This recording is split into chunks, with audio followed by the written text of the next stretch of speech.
64 की घात 1/2। ये जो 1/2 होता है ना, इसको ऐसे बोलते हैं, अंडर रूट ही बोलते हैं। और 64 का अंडर रूट क्या होता है? 8 8 का 64। अब देखिए दूसरा क्या है, 32 की घात 1/5 है। इसको कैसे करेंगे?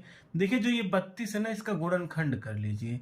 जब आप गुणनखंड करेंगे ना तो देखो क्या होगा। देखिए कैसे, 32 को क्या लिख सकते हैं, 2 गुणे 2 गुणे 2 गुणे 2 गुणे 2। देखिए 2 दूना 4, 4 दूना 8, 8 दूनी 16, 16 दूनी 32।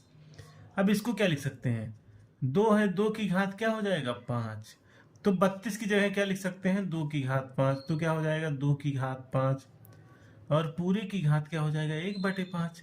अब देखिए जब ऐसा होता है ना, तो ये 2 की घात 5 और इसका दोनों का आपस में क्या हो जाएगा, गुणा। घात के ऊपर घात। जैसे देखिए a की घात p और पूरे की घात q हो तो क्या होता है, a की घात p q होता है। ऐसे यहाँ पे ना ये 5 और इसमें गुणा हो जाएगा, 2 की घात 5 गुणे 1/5 हो जाएगा। 5 से 5 कट जाएगा, 5 1 के 5। तो मतलब क्या आ जाएगा, 2 की घात 1 का मतलब 2 ही आ जाएगा। ठीक है। अब देखिए ऐसे लिखा है, 125 की घात 1/3। अब 125 की घात 1/3, तो इसका भी क्या करेंगे, गुणनखंड। 125 का गुणनखंड क्या होता है, देखिए ऐसे करते हैं ना, 5 से अगर काटोगे, 5 दूना का 10, पचहम 25, फिर 5 का पचहम 25, तो 5 गुणे 5 गुणे 5 क्या हो जाएगा, 125 बराबर 5 गुणे 5 गुणे 5। इसको लिखिए 5 की घात 3। तो 125 की जगह क्या लिख सकते हैं, 5 की घात 3।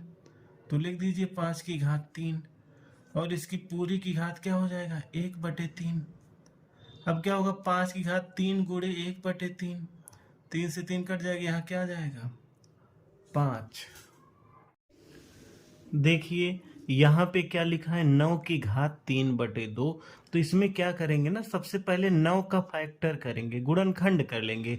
तो क्या होता है, 9 का गुणनखंड क्या होता है, हम जानते हैं क्या होता है, 3 गुणे 3। तो इसको क्या लिख सकते हैं, 3 की घात 2। तो 9 की जगह ना हम क्या लिख देंगे, 3 की घात 2।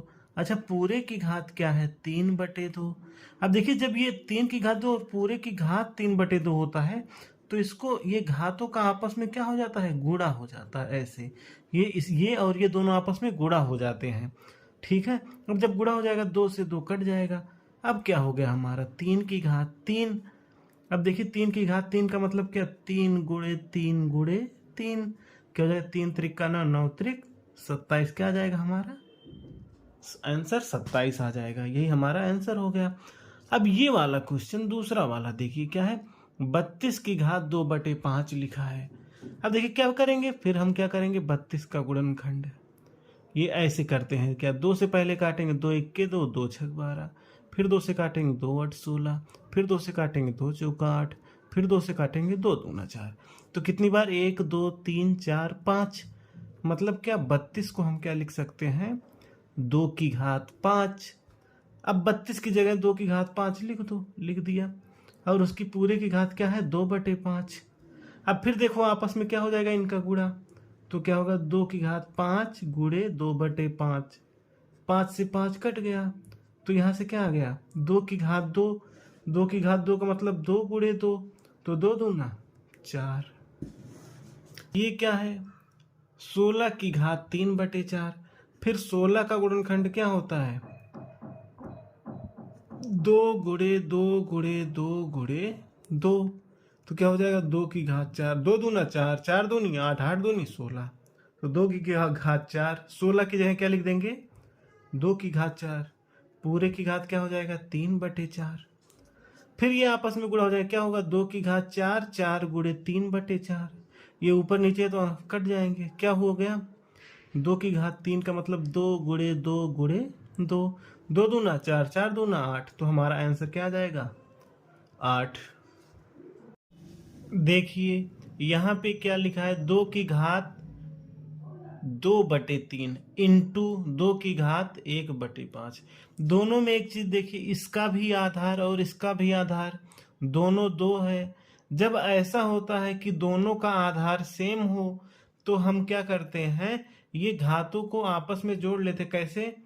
ये देखो गुणा हो रहा तो क्या लिखेंगे ऐसे 2, और ऊपर लिखेंगे 2/3 धन 1/5। क्या होता है? गुणा में घातें जुड़ती हैं। अब ये 2 तो ऐसे रहेगा। अब 2/3 में 1/5 जोड़ेंगे तो क्या हो जाएगा? तिरछा गुणा कर लो, 5 दूनी 10 और 3 एक्के 3, 10 3 क्या हो जाएगा? 13। 13/3 बचे 15। बस इसको सरल करना है तो यही हो गया हमारा आंसर। 2 की घात 13 बटे क्या आ जाएगा? 15। अब दूसरा देखिए, ये है क्या है? 1/3 की घात 3 और पूरे की घात क्या है? 7 है। जब ऐसा होना तो इसको देखिए, 1 की घात क्या है? कुछ भी नहीं। जब 1 की घात 7 करेंगे ना तो भी क्या आएगा? हमारा 1 ही आएगा। लेकिन जब यहाँ 3 की घात 3 है, देखिए क्या है? 3 की घात 3 और पूरे घात क्या हो जाएगा? 7। यहाँ पे भी अलग अलग, इस पे भी पूरा घात 7 आ जाएगा, इसके भी ऊपर ऐसे आ जाएगा। तो 1 की घात 7 करेंगे तब भी क्या आएगा? 1 ही आएगा।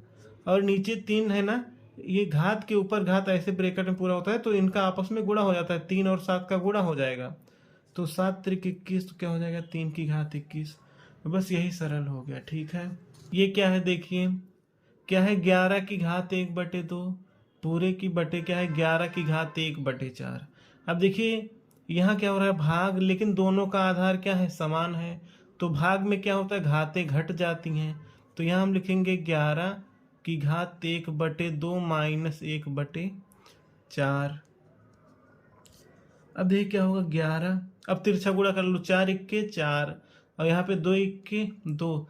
4 में से 2 घटेगा, क्या आ जाएगा? 2। और नीचे आपस में गुणा, 2 चौका 8।